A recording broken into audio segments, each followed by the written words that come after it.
Here are 11 pieces of advice for a freshman in college. My name is Anthony Gross. I'm a senior at WashU in St. Louis, and I have probably experienced every single up and down imaginable in college. And I've kept note of this stuff, and I wish I knew this stuff coming into college. And I want to preface that while all 11 of these are great, number 11 may be the most important one that could transform your life today. So if you get value from this video, give us a thumbs up, hit the subscribe button, and let's get right into it. Number 1, my first piece of advice is don't strive to fit in. My friend asked me this question the other day. He's like, if you had one piece of advice for a college freshman, what would it be? And when I was thinking, I'd think back to high school, freshman year, sophomore year. And then I think to college, freshman year and sophomore year. All I cared about at that time was I need to fit in. I need to please people. I don't want people to think I'm weird. I don't want to be embarrassed. And essentially what this does is it made me isolate all these goals and dreams I had. And it made me push it to the side.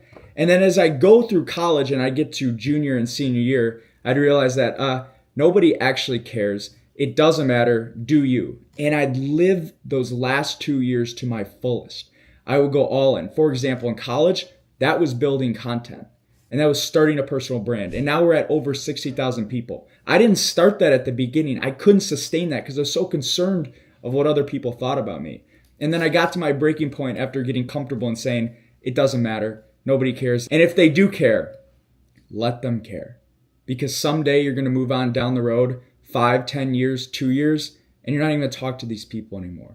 So don't let yourself be constrained in the first 1, 2, 3 years of college. If you have goals, if you want to go all in on them, do it. Even if that's going to get some pushback, go ahead and do it.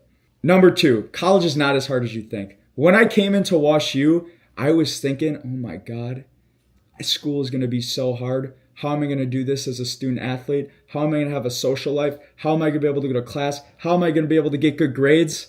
And then I found out freshman year that, college is just college. It's not rocket science. I think we paint this big picture of what we think it's going to be. And then when we get here, we realize that it's pretty manageable. And the other piece of advice for this is people are not as smart as you make them out to be. And you are a lot smarter than you think you are. So don't go in there with imposter syndrome thinking you're not going to be able to do it. And everybody else is so much smarter because they're not. And they are actually thinking the exact same thing. Number 3, I hear this from every single kid I talk to, every single freshman I talk to, is they tell me that their first semester sucks. They're miserable. All they want to do is go back home. Give yourself time to acclimate. I was the exact same way. When I came in the first couple months freshman year, I was miserable.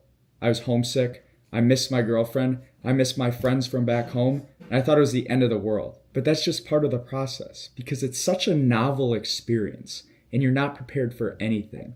But that will get better as you go on, I promise you. So when you're sitting in the hallway of your dorm freshman year on the phone with your parents talking about how much you hate this, how miserable you are, how much you want to come home, trust. Give yourself time to acclimate and I promise you it's going to get better and better every single day. Number 4, do not let your friends pigeonhole you. When I came into college, I came in as a student athlete on the baseball team.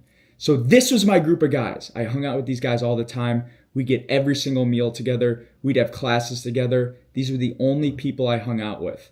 After my freshman year, I realized that I could probably count on my hand and there was 4 kids I knew outside of the baseball team. And I told myself, I need to go out and start meeting other people. And so to meet other people, I ended up rushing and joining a fraternity. The guys on the baseball team gave me a lot of pushback for doing that. They'd always make little jokes and kind of passive-aggressive marks and backhand compliments and stuff like that because I was doing something out of the ordinary. There was nobody else on the team that did this. And no matter if they wish they did it or whatever, when you start to deviate from a friend group, not even deviate, but open yourself up to other people and your original friend group's not doing that, you're going to get pushback. But do not let that steer you away from expanding and meeting other people. Because one of the best things about college, in my opinion, it's not the degree you're going to get, but it's the people and the relationships you're going to meet there. Do not let your friends pigeonhole you. Number 5, give every single person a chance. Screw the whole notion of popularity. Like, get rid of that out of your head. I know coming in from high school, everything's about popularity and the cool kids hang out with each other. You don't hang out with the non-cool kids. Get rid of that in college. And it took me a while to understand that. And I'm not saying I'm the most popular kid, but it was study abroad. And it was just a brand new opportunity. I came into study abroad.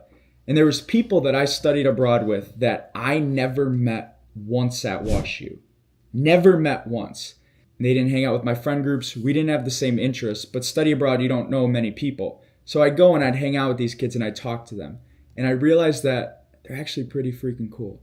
You don't have to be best friends with every single person, but give everybody a chance because you never know what you may learn from that relationship or where it could take you. Number 6, I get this question all the time in my DMs. Do every single internship or job as you possibly can. Do not worry about perfecting your internship and getting the Goldman Sachs or the BCG or whatever it is. If you get that, kudos to you. If you don't, it does not matter.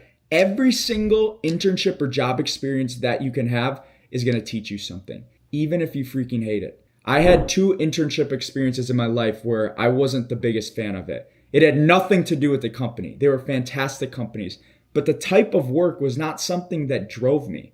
And I would sit there in the internship and I'd say, dude, I'm wasting my time. All these other kids are working in these big cities, doing great things, and I'm sitting here and I don't like it. Well, it turns out after that internship ended, number 1, I learned a lot of skills, like very good skills to have.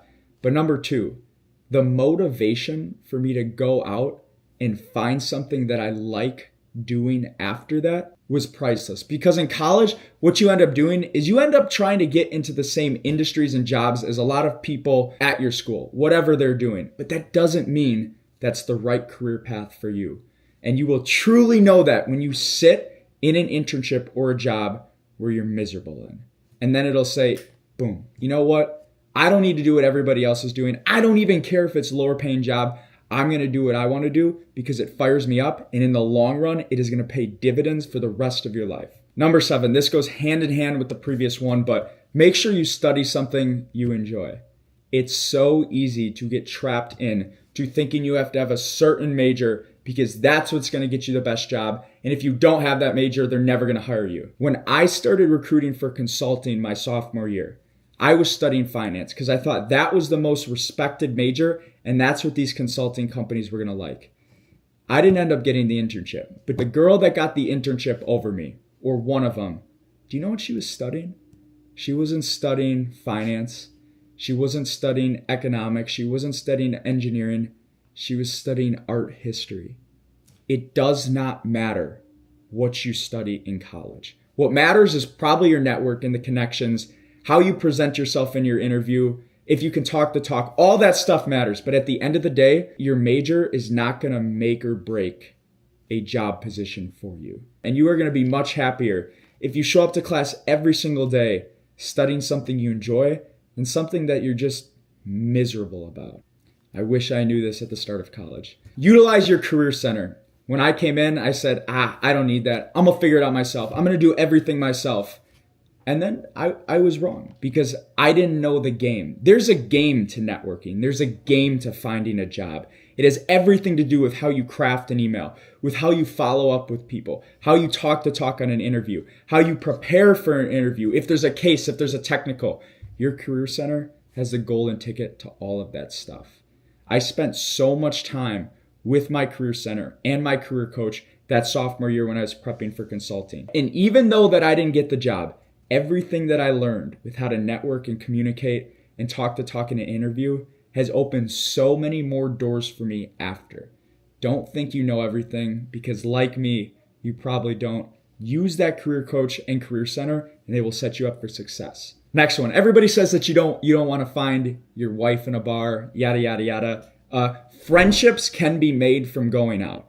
I have made a lot of friendships from going out, from enjoying myself, from partying and drinking. And I'm not saying the friendship's only based on that. But in a situation like that, everybody's a little bit more outgoing.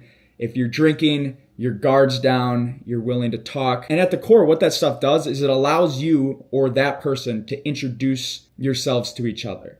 And so it's a start to develop a greater friendship. And I bring up this point, it's because at the start of college, I told myself that I'm not going to go out a lot because I want to be disciplined and I want to stay in and I want to work hard, which built fantastic habits for me. And I'm never going to complain about that. But a lot of the time, I want to stay disciplined. I didn't have a worthwhile goal. I wasn't building a podcast. I wasn't building a personal brand. I wasn't doing this and that. I just stayed in to stay in. And I feel like I missed out on some of the stuff that I could have done. And even when you get a worthwhile goal, like for example, me this semester, I've stayed in a lot more because it fires me up every single day what I'm doing. And I want to put my best effort forward with stuff like this and stuff with my content. But I truly believe that going out once in a while or having fun in moderation, there's nothing wrong with that. And that's something that senior year at the last 4 weeks of the semester, now I'm starting to pick up. And last but not least, I promised you that this would be the most important one. So listen carefully for this. A lot can change in a year. Your entire world could flip upside down in 1 year. In college, all in the span of a year, I quit college baseball. I joined a fraternity. My long-distance relationship ended. I switched into the business school, which I thought was never going to happen. It was going to be impossible. I studied abroad twice, and I moved in with a different group of guys. All in the span of 1 year. And so the moral of the story is, if you don't like the way that things are right now, you have total power and control to change those things. Just start walking towards it and start doing it. And put your head up and tell yourself 2 things. The future is going to look bright, and believe foolishly. Keep believing foolishly. Be naive for what the future could hold.